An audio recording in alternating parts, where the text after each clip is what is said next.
सभी को नमस्कार। पिछली क्लास में हम लोगों ने अलग अलग पशुओं के दही के विषय में जाना था और उसमें विशेष करके गाय का दही सर्वोत्तम माना गया है, ऐसा हम लोगों ने पढ़ा था। और गाय के दही पर विशेष चर्चा हुई थी। दही को किसके साथ लेना है ये सब हमने जाना था। आज से हम लोग अमृत तुल्य छाछ के बारे में विधिवत समझेंगे। और छाछ में भी, तक्र में भी गाय का जो छाछ होता है वो श्रेष्ठ माना गया है, तो इस पर हम विशेष फोकस करेंगे। तो कक्षा शुरू करने से पहले मंत्र पाठ कर लेते हैं, फिर शुरू करते हैं। ओम भूर्भुवः स्वः तत्सवितुर्वरेण्यं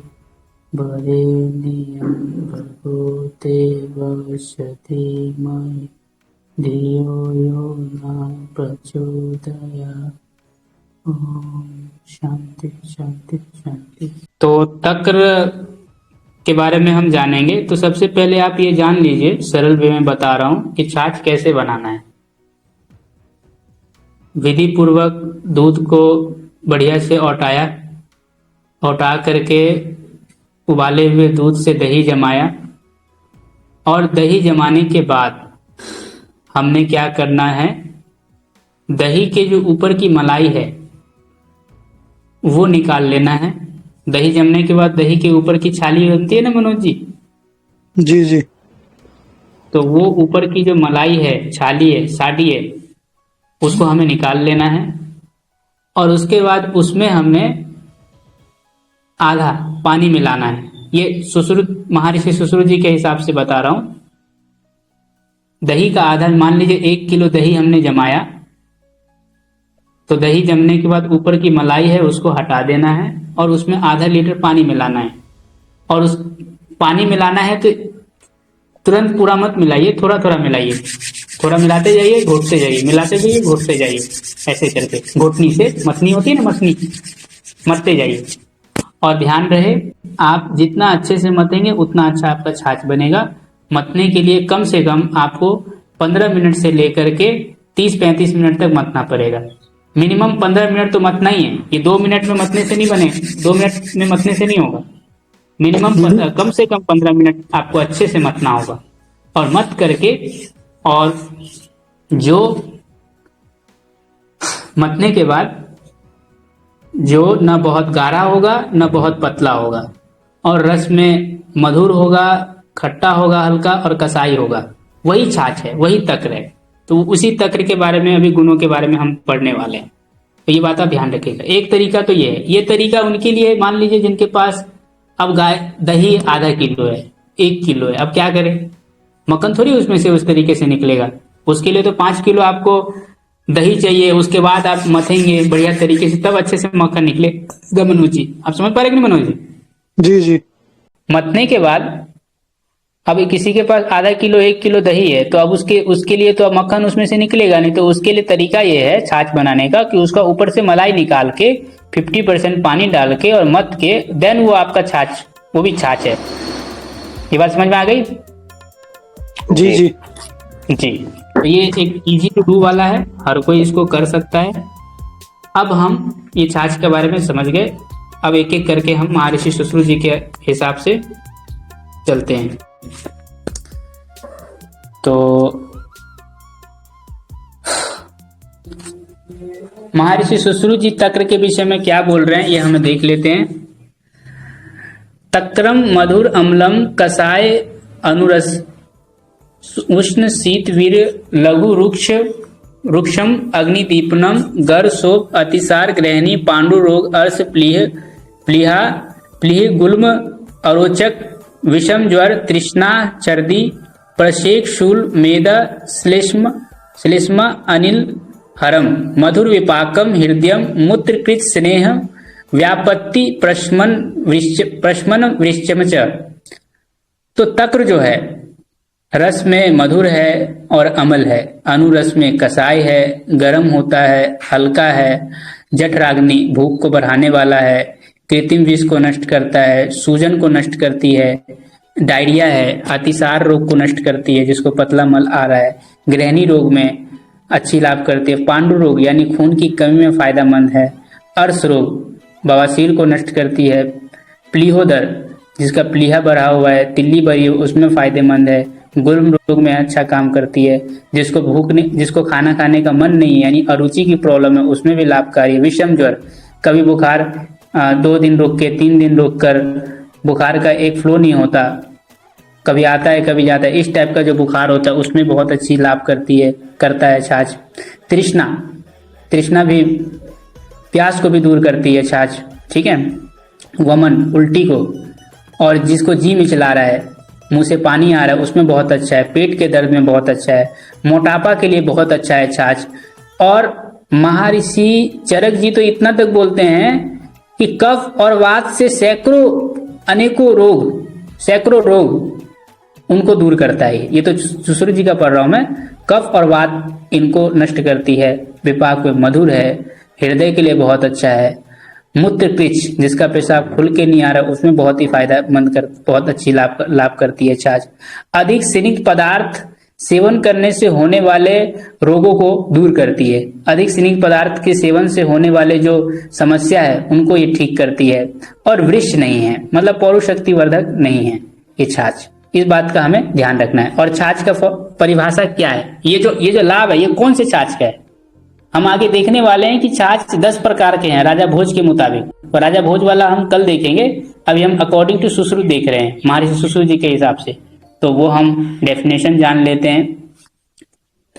तो तक्र, यहाँ पे जो लाभ बताए हैं वो तक्र के बताए हैं। कौन से तक्र है, तो इसमें से मथने के बाद, जिसमें से दही हमने जमाया, दही जमाने के बाद ऊपर की मलाई निकाल लिया और उसमें आधा पानी मिला दिया, थोड़ा थोड़ा पानी मिला के नहीं, आधा पानी मिलाने तक मथना है। और मत करके जो ना बहुत गाढ़ा ना पतला, रस में मधुर, अमल और कसाय, वही तक्र है। वही तक्र के गुण की बात यहाँ हो रही है, ठीक है। और घोल क्या है, जिसमें आपने दही जमा के दही की मलाई नहीं निकाली और आपने ऐसी मथ दिया 15-20 मिनट तक आराम से एकदम अच्छी तरीके से मथा, तो वो घोल कहलाएगा। उसका भी अपना गुण है, वो हम आगे देखने वाले हैं। तो यहाँ पर तक्र और घोल 2 प्रकार का यहाँ पे महर्षि सुश्रुत जी ने छाछ बताया है, एक तक्र और एक घोल। तो तक्र के बारे में हमने गुणधर्म देख लिया। अब तक्र पर चर्चा हो रही है तो हमें ये पता होना चाहिए कि तक्र किनको नहीं लेना है। तक्रम नैव क्षते, मानी तक्र जो है आपको घाव वाले रोगियों को नहीं लेना है, गर्मियों के दिनों में उष्णकालीन, गर्मियों के दिनों में नहीं लेना है,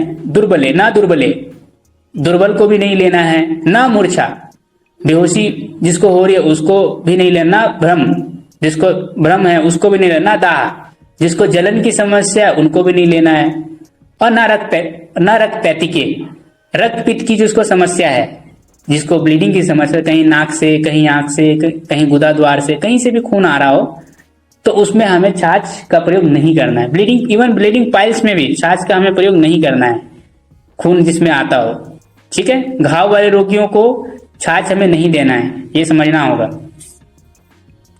तो छाछ क्या करता है वो, जी ये भ्रम किसे कहते हैं? भ्रम जैसे होता है ना, जैसे उल्टा सोचना, भ्रम हो गया इसको कुछ। अच्छा। अब छाछ जो है किसमें उत्तम माना गया, किस किस अवस्थाओं में? शीतकाल में, ठंडी के मौसम में, जैसे हेमंत और शिशिर ऋतु का मौसम जो है छाछ के लिए बहुत अच्छा है। अग्निमांदे जिसको पाचन शक्ति कमजोर है उसमें बहुत अच्छा माना गया है। कफ के रोगों में, जिसको कफ की समस्या है उसमें बहुत अच्छा माना गया है। और मार्ग के अवरोध में, स्तोत्रों के अवरोध में, और वात की दृष्टि में, वात के रोगों में तक्र जो है उत्तम माना गया है। अब अलग अलग दोष के हिसाब से भी छाछ यहाँ पीने का विधान है, ठीक है। अगर जो मधुर तक्र है, मीठा छाछ है, वो श्लेष्म प्रकोपनम, वो कफ को प्रकोप करता है, और पित्त प्रशमनम, पित्त को नष्ट करता है। अम्लम वातघ्नम, खट्टा तक्र वातनाशक है। पित्त करम च, पित्तकर होता है। खट्टा तक्र वातनाशक है और पित्तवर्धक होता है। वातेरम सैंधव पित्तम, वात प्रकोप में खट्टा तक्र सिंधा नमक मिलाकर के पीना होता है। स्वादु पीते सर्करम, पित्त प्रकोप में मीठा तक्र मिश्री के साथ, खांड के साथ पीना चाहिए। चीनी जो है आजकल, पहले जो चीनी बनता था वो एक अलग प्रक्रिया होती थी, आज जो चीनी बन रही है वो केमिकल प्रोसेस से हो रहा है, इसलिए हमें चीनी वर्ड नहीं यूज कर रहा हूं मैं, खांड और या मिश्री डाल के आप ले सकते हैं, ठीक है, उसके अभाव में। और ससर्कम पिबे तक्रम, कफ। अब कफ प्रकोप में त्रिकटु और यवक्षार के साथ आपको छाछ का सेवन करना है। एक और बात, छाछ अकेला कभी नहीं यूज करना है। पता चल रहा है पाइल्स वाले रोगी को छाछ पिला रहे हैं और पाइल्स क्या ठीक होगा और बढ़ गया। गृहिणी रोग के लिए हम छाछ पिला रहे हैं, पता चल रहा है गृहिणी क्या ठीक होगा और बढ़ गया। तो हमें पता होना चाहिए छाछ किसके साथ पीना है। तो यहाँ पर ये श्लोक में बताया जा रहा है, नमक मिलाकर सेवन किया गया जो छाछ है, तक्र है, नमक मिलाकर सेवन किया गया जो तक्र है, वो गृहिणी रोग में अग्निदीपन का कार्य करके, यानी भूख बढ़ा करके गृहिणी रोग को ठीक करती है। तक्रम लवणहीनम, जो बिना नमक डाल करके सेवन किया गया जो तक्र है, वो गृहिणी रोग और अर्श को उत्पन्न करती है। इस बात का हमें ध्यान रखना होगा। बहुत सारे लोग के आपके मुंह से सुना होगा कि वैद्य जी मेरे को छाछ से सर्दी जुकाम हो गया। सुना है क्या आप लोगों में से अवनीत जी? जी मनोज जी, छाछ तो कफ नाशक है, लेकिन छाछ पीने से सर्दी जुकाम हो रहा है, गले की समस्या हो रही है, क्यों हो गई? क्योंकि वो उसमें सही त्रिकटु चूर्ण के साथ उसको लेना चाहिए। यहाँ पर हमें इस बात का ध्यान रखना होगा, तक्र जो छाछ है, जो तक्र है, वो तक्र कच्ची छाछ जो है पेट के कफ को नष्ट करती है। कच्ची छाछ पेट के कफ को नष्ट करती है, लेकिन गले में कफ करती है।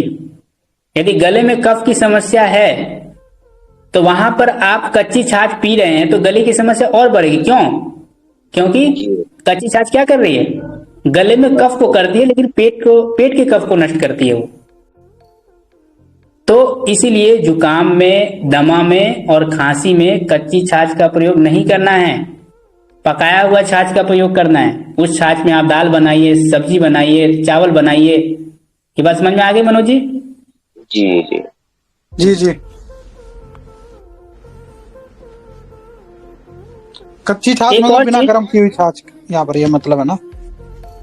हाँ, कच्चा छाछ किनको लेना है, पक्का छाछ किनको लेना है, ये हमने देख लिया पीछे श्लोक में, ठीक है? नहीं मतलब कच्चे छाछ का मतलब क्या है? बिना गर्म किया हुआ, कच्चा छाछ जो बिना पकाया हुआ, बिना उबाला हुआ। हाँ, मतलब कि छाछ बन गया हमारा, फिर उसको पकाना नहीं है, वो कच्चा छाछ हो गया। कच्चा छाछ है जी, ठीक है जी। अब एक और यहाँ पे इम्पोर्टेंट बात आ गई कि छाछ किनको नहीं देना है। हमने अभी घाव में, गर्मी के मौसम में, कमजोरी में, प्यास से मूर्छित आने पर, चक्कर आने पर, रक्त पित्त की समस्या में छाछ नहीं देना है, हमने पीछे देखा। एक और अलग से बताई जा रही है एक्स्ट्रा चीज कि प्रसूता स्त्री को भी कभी छाछ नहीं देना चाहिए। ये बात तो विशेष रूप से आपको ध्यान में रखना होगा। मान लो अभी किसी का बच्चा हुआ तो उस स्थिति में तुरंत अभी छाछ नहीं देना है उसको, ठीक है?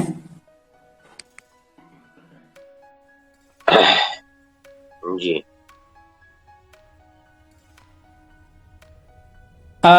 ये जो हम छाछ के गुण देख रहे थे, ये गाय के छाछ के गुण है, ठीक है?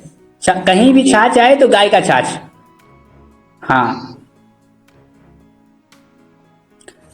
भैंस के छाछ के बारे में हमें समझ लेना चाहिए, भैंस के छाछ के क्या गुण है। हमने क्या पढ़ा था पीछे कि छाछ जो है सूजन को दूर करती है, लेकिन कौन सा छाछ, गाय का या भैंस का? गाय का। गाय का। अब पता चल रहा है छाछ सूजन को दूर करती है और आपने भैंस का छाछ पी लिया सूजन में, तो आपको पता चला कि सूजन घटेगा क्या, बढ़ और गया, फिर वो आपको पता होना चाहिए, इसलिए भैंस का छाछ भी यहाँ पे बताया जा रहा है। तो भैंस का छाछ जो है वो गाढ़ी होती है, कफ को बढ़ाती है, सूजन करने वाली होती है, पचने में भारी है और प्रभाव भेद से ये कुछ रोगों में हितकारी भी है। गुल्म में, अतिसार में, प्लीहा के रोग में, गृहिणी रोग में, बवासीर में इनको नष्ट करती है। लेकिन किसके साथ, अकेला या किसी कुछ डाल के? सेंधा नमक के साथ। सेंधा नमक डाल के, वेरी गुड। तो ये हमें नमक डाल के लेना होगा। सूजन जिनको प्रॉब्लम है, जिनको सूजन की प्रॉब्लम है उन्हें जो है छाछ नहीं लेना है, कफ की प्रॉब्लम में भी नहीं लेना है। वातज बवासीर है, वातज गृहिणी रोग है या पित्तज है तो उसमें आप ले सकते हैं, कोई दिक्कत नहीं है, ठीक है। जी। बकरी का छाछ, बकरी का छाछ जो है काफी सिनिक मानी गई है। बकरी के दूध में मलाई बहुत जमती है, पता है आपको अवनीश जी? नहीं, ये तो नहीं पता। काफी जमती है। बकरी का छाछ सुसिनिक, लघु और त्रिदोषा है। ये गुल्म, बवासीर, गृहिणी, सूजन, प्लीहा आदि रोगों को नष्ट करती है। बकरी का छाछ तो अमृत है राजमा वाले रोगों के लिए, लेकिन भेड़ का छाछ कभी भी पीना नहीं चाहिए, बहुत ही नुकसानदायक है, तीनों दोषों को कुपित करती है। और बाकी जो पशुओं का जो छाछ है वो उतना अच्छा नहीं माना गया है, पीने योग्य नहीं होती है। अधिक टॉपिक वास्ट न हो इसके लिए, उस डर की वजह से अब जो है छाछ के विषय में अब केवल गाय, भैंस और बकरी तक बता दिया गया। बाकी अन्य पशुओं के छाछ के बारे में जानना हो तो आप दूसरे अन्य ग्रंथों से उसको जान लीजिए, ठीक है। जी। तो यहाँ पर ये चीजें हो गई छाछ के विषय में। तो हम लोगों ने इतना समझ लिया।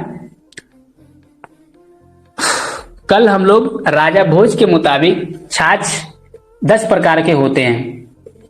आधा पानी मिलाया तो तक्र हो गया, उससे और थोड़ा पानी मिलाया तो वो दूसरा नाम, उससे और पानी मिलाया तो और तीसरा नाम, और अलग नाम बदलने से अलग अलग गुण भी हैं उसके अंदर। जैसे 10 प्रकार के छाछ है तो उन 10 प्रकार के जो छाछ है उनके अलग अलग गुण हैं, वो राजा भोज के हिसाब से हम कल जानने वाले हैं विधिवत, ठीक है। 10 प्रकार के छाछ के बारे में कल हम लोग विस्तार से जानेंगे। तो आज हम लोग इस विषय को यहीं तक रखते हैं, शांति पाठ करके कक्षा को विराम देते हैं।